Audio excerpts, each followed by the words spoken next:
এ কি রে? এ তো একদম কচি মাংস। দেখে তো জিভ থেকে লালা ঝরছে। বাবা, তুমি কোথায়? কি করে আমি বাড়ি যাব?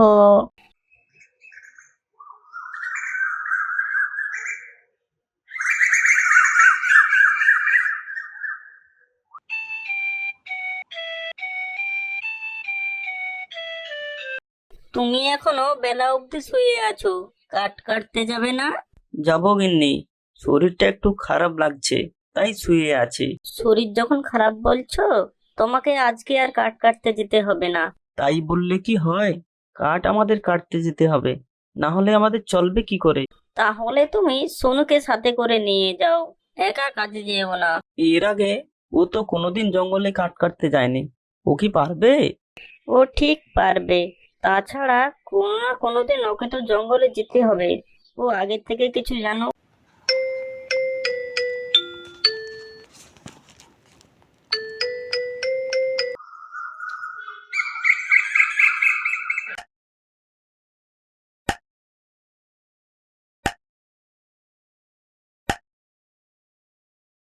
জঙ্গল অন্ধকার হয়ে আসছে, মনে হয় ঝড় বৃষ্টি আসবে।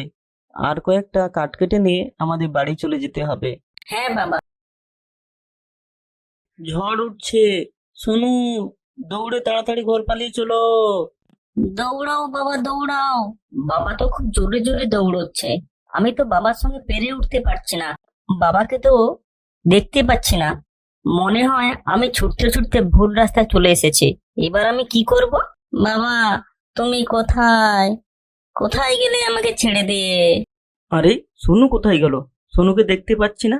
সোনু, তুই কোথায়? সোনু, সোনু, তুই কোথায়? সোনুকে তো খুঁজে পাচ্ছি না। এবার আমি কি করব?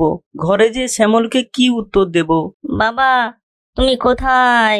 কি করে আমি বাড়ি যাব? আরে, একটা বাচ্চা মানুষের আওয়াজ শুনতে পাচ্ছি। আজ বেশ ভালো খাবার হবে। অনেকদিন কচি মানুষের রক্ত খাইনি।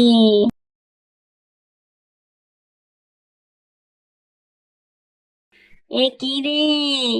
এ তো একদম কচি মাংস। দেখে তো জিভ থেকে লালা ঝরছে। আয় বাছা, আয়, তোর কচি মাংস চিবিয়ে খাই। ডাইনি বুড়ি, তুমি আমায় খেও না। তুমি আমার দিদার মতো। আমাকে ছেড়ে দাও। তুই আমাকে দিদা বলে আমার মনটা গলে দিলিস তো। তুই জানিস, তোর মতো আমারও এক নাতি আছে। সে ছোটবেলায় এখানে ছিল। এখন সে তোর মতোই বড় হবে। সে তার বাবার সঙ্গে অন্য জঙ্গলে আছে। তোর নাম কি? তুই এখানে কিভাবে এসেছিস? আমার নাম সোনু।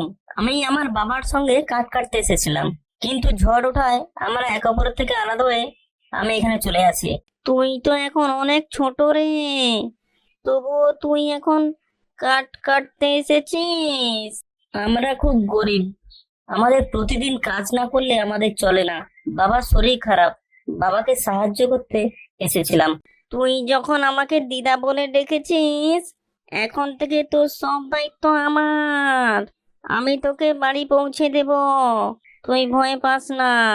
হায় হায় রে, কেন যে আমি সোনুকে জঙ্গলে নিয়ে গেলাম জানি না। সোনু এখন কিরকম অবস্থায় আছে। বনে তো অনেক জন্তু জানোয়ার আছে।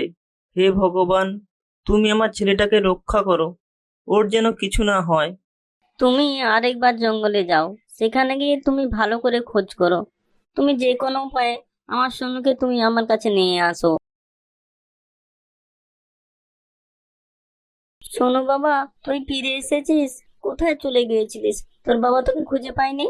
আমি বাবার পেছনে ছুটতে ছুটতে দিশারা হয়ে এক ডাইনির ঘরে চলে যাই। সেই ডাইনি দিদাই আমাকে এখানে এনেছে। আজ ডাইনি বুড়ি না থাকলে আজ যে আমার কি ক্ষতি হতো। ধন্যবাদ ডাইনি বুড়ি, আজ তুমি ভগবান হয়ে আমার জীবনে এসেছো এবং আমার ছেলেকে বাঁচিয়েছো। আজ থেকে তুমি আমাদের ভগবান।